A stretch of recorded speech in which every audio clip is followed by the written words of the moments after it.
Miremos brevemente cuáles son los mecanismos de corrosión que afectan a los materiales, en especial a los metales. Entonces, lo primero sería, bueno, ¿por qué los metales sufren el proceso de corrosión de forma rápida, lenta o con los años? Entonces, pues básicamente la explicación es, se da o la respuesta se da en el arreglo atómico electrónico.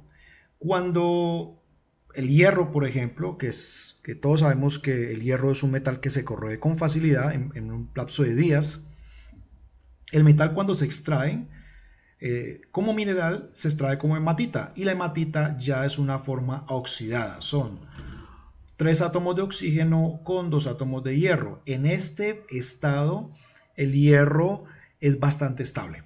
Luego se extrae ese mineral, el material se funde, se fabrican equipos de acero, pero fácilmente él ya en esta fundición podría volver o busca volver a un estado de oxidación. ¿Por qué? Por el estado energético, porque la parte electrónica favorece más la forma oxidada que la forma no oxidada. Por lo tanto, él tiende naturalmente a oxidarse para tener un estado de menor energía. Para que se dé el proceso de corrosión, pues debemos tener tres elementos: un electrolito, unos electrodos y el paso de electrones. Entonces, dentro de los electrodos siempre vamos a tener dos electrodos, un ánodo y un cátodo, que es donde se van a llevar a cabo el paso de electrones. Dentro de las celdas donde se van a formar los procesos de corrosión pueden ser celdas con electrodos diferentes o celdas de concentración o celdas de aireación diferencial. Entonces, pues tendríamos un ánodo, un cátodo y, por ejemplo, un electrolito. En el caso de las baterías de los vehículos y de las motos, el electrolito no es agua únicamente, es agua mezclada con ácido sulfúrico. En esas baterías tenemos ácido sulfúrico bastante diluido con agua que va a servir como medio o va a servir como electrolito. Entonces, siempre el proceso corrosivo pues va a tener la influencia de un cátodo y un ánodo. Entonces, ¿qué sucede? La corriente siempre va a ir desde el ánodo hacia el cátodo. En este caso el ánodo va a actuar con carga negativa y el cátodo va a actuar con carga positiva. La corriente va a fluir de un sitio al otro con la ayuda de un electrolito que puede ser agua o pueden ser otro tipo de fluidos. Por lo tanto, en el ánodo, cuando él pierde electrones, va a sufrir el proceso de corrosión. El cátodo no va a sufrir este proceso de corrosión. Entonces usted podría aquí cambiar los metales y según eso, pues usted se daría cuenta cuál de los dos se va a oxidar. Entonces, por ejemplo, si este ánodo fuera de hierro, pues sufriría el proceso de corrosión. Entonces, pues básicamente, ¿qué es lo que se busca acá? Pues el flujo, el paso de electrones de esta estructura, este ánodo, hacia el cátodo. El signo más y menos significa una pérdida o una ganancia de electrones. Entonces, yo podría tener el mismo metal, pero lo más normal es que sean entre metales diferentes, porque de esa manera yo puedo controlar quién se corroe y quién no. Entonces, ¿qué es lo que ocurre?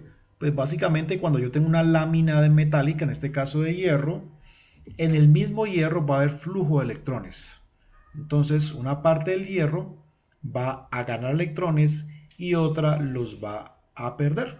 Entonces, siempre la corrosión va a ocurrir en el ánodo. Entonces, si yo no tengo otro metal que proteja el hierro, pues el hierro va a comenzar a oxidarse y se van a comenzar a formar óxidos. Finalmente el hierro oxidada pues son óxidos de hierro, que en este caso vemos que sería el FeOH3. Entonces primero tenemos el hierro, que va a formar hierro más 2, o sea, iones ferrosos. Luego ese hierro más 2 va a reaccionar con átomos de OH- para formar este hidróxido férrico y finalmente este con presencia de agua y oxígeno va a formar este óxido de hierro.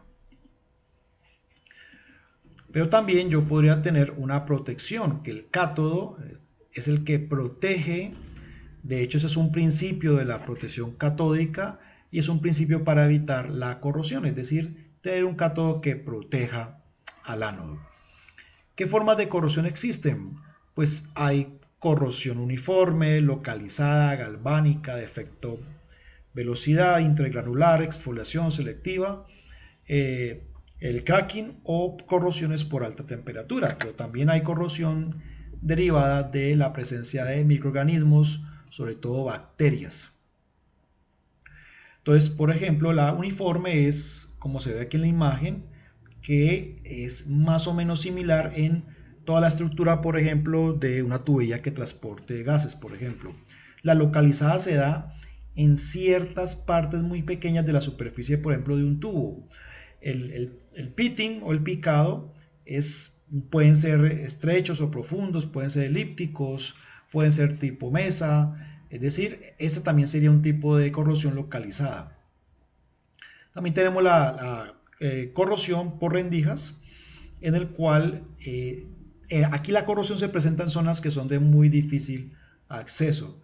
Tenemos la corrosión galvánica, pero en este caso sí son por metales diferentes que se conectan eléctricamente. Tenemos corrosión por efecto de velocidad, en el cual pues, se da un movimiento relativo entre los metales y se da un fluido corrosivo.